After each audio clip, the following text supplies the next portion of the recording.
Today I'm talking about highly sensitive people. Am I a highly sensitive person? Are you a highly sensitive person? I want to talk about what highly sensitive actually potentially means. I'm making this video from Bali, so you may hear some natural sounds. I'm actually looking out into the rice paddies, the greenery, the coconut trees. There's lots of animals and things going on, so bringing you some Bali vibes, some Bali essence. So I want to talk about highly sensitive people today. So what is actually highly sensitive? A lot of people identify themselves as highly sensitive. A lot of people are highly sensitive. Most people would say, okay, I'm highly sensitive to like a busy environment or social situations. When there's so many people, I'm just so sensitive. Well, what are you actually sensitive to?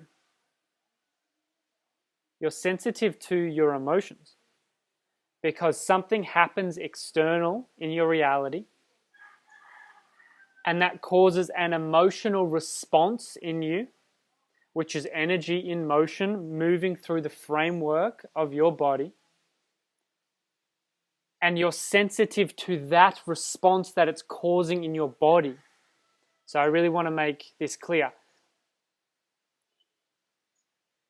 Maybe the stimulus is the big crowd, but what you're actually sensitive to is the feeling of overwhelm within your body. Okay? So now knowing that framework, we can dive into, okay, what is being highly sensitive and these things. So it's feeling overwhelmed. So what is overwhelmed? Overwhelmed is an emotion. And it's often an emotion, which is energy, once again, that's just moving through your body, that's too large for your container or your capacity to hold. So for example, there's a fruit bowl, and the fruit bowl can hold a certain number of fruit. But after you put too much fruit on, it overflows, and it's overloaded in a way. So being highly sensitive means that you're potentially, I want to dance with this a little bit because it can be very beneficial, but it can also be very limiting. So it's not necessarily good or bad. It's just what is, and then you can actually increase your container to keep the sensitivity, but not be overwhelmed. And that's the key. The key is here that we actually want human beings that are very, very, very sensitive because we want people feeling their environment, feeling their emotions, being in tune with the natural rhythms of nature, being in tune with themselves. And you can only know that if you're sensitive within your senses, if you're sensitive within your body and your sensations, if you're sensitive to your outside world, then you're actually in connection with life. So we want sensitive people, yes. But we also want people who can stay deeply sensitive, but also with sharp clarity and not get knocked because of overwhelm. So that would be the ideal. So you can sort of find out where you are on the scale. Are you not sensitive at all and nothing knocks you and you can just do whatever you want? You can go into loud nightclubs and just, people can say stuff at you and it's just like, yeah, whatever. Maybe you're sort of suppressing your sensitivity. So that's probably not preferable either. We want to awaken the sensitivity to life and at the same time awaken our capacity and increase our capacity to hold that sensitivity. That's the goal here. So we want to increase our container. So let's talk about that container. Let's talk about the functional range of a human being. So you have a functional range, I have a functional range.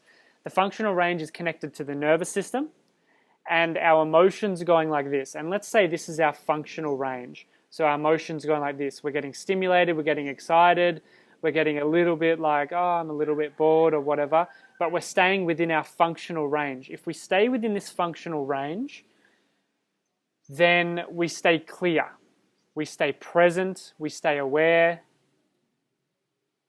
It's when we get knocked out of our functional range and we go into fight or flight. And if we really get knocked out of our range, we go into freeze and we just shut down. So let's say someone comes along and says, "You're an idiot." Well, you were just having a nice day, functional range, going like this, going about your day. You were having conversations with people. Some people were saying things that you weren't that happy about, but you were managing to stay within your functional range. It's very natural. And then someone goes, "You're an idiot because you did this," or something. And your nervous system goes boom, out of your functional range, it spikes into fight or flight. And it's just reaction. And what are you reacting to and from? Often you're reacting from a chain that goes back to your childhood, that goes back to beyond your childhood. And it's these past painful patterns that's actually getting reacted and instigated. And it's deep within your nervous system, and it's trauma that gets activated. And then you're no longer within your functional range. You're simply reacting out of your shadow, out of your ego, and it's all survival. So this is something that we want to increase. We want to increase your functional range. So someone can say, "You're an idiot." For example, we probably don't want to live in a world where people are going around saying, "You're an idiot." But say someone comes along. They're saying that because their own trauma, pain, whatever, they're trying to throw something outside of themselves to make them feel better. It's up to you whether you take that on or not. That's up to you. But someone comes up and goes, "You're an idiot." Now, if you've done the training and you've increased your functional range, you can actually still feel that, but it doesn't have to knock you out of your functional range. And this is ideal. And it's to do with your emotions, it's to do with emotional integration, it's to do with your sensations, it's to do with working with your nervous system. And I'm going to be making another video about, if you are highly sensitive, what to do about it. This is more about, are you highly sensitive? So talking about the functional range. So therefore, if you do have a small functional range and you are very sensitive and it's just too much for your container, well, you're going to feel overwhelmed a lot of times. You're going to want to withdraw, especially from social situations, because that can be quite charged environment. You can be very aware externally on what other people are thinking, how are you behaving. This can be very draining on your system, very overwhelming. So you may want to feel like you have to withdraw from social situations. You can leave social situations very tired. This is another way of knowing whether you're highly sensitive. Now, we've already set the framework that you're actually mainly sensitive for the internal response to the external environment. But let's talk about, what external environment things can cause that response in you. Loud noises is definitely one. Crowds of people, busy environments, comments by others, so people saying you're like this or you shouldn't be like that, or your boss saying, "Look, that wasn't that good," or whatever it is. And it's like there's this big response, this big energy that moves through the body, and we just don't have the container to hold that. Our functional range just isn't holding that capacity. So then we go out of our functional range and we just flip out. We flip our lid, and it actually means our neocortex at the front of our brain just goes offline. It goes boom, and you're into the brainstem, you're into the limbic system, and it's all just fight or flight. It's primitive and it's survival. You can be highly sensitive to smells. You can be highly sensitive to foods, to fabrics, to other people's emotions. This is a big one. Often highly sensitive people are also team players. So that's an interesting one, because we're aware of what's going on in our environment. So we're aware of how other people are feeling. We're empathic. We can connect with other people if we're coming from our authentic space within us.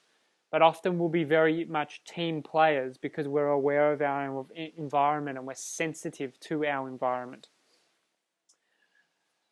So yeah, that sort of covers, in a way, what are highly sensitive people, a bit about, the root cause of that, to do with our functional range and its emotions. And once again, it's not necessarily super beneficial and it's not super limiting. It depends. We want the sensitivity, but we also want the functional range and the capacity to hold that sensitivity.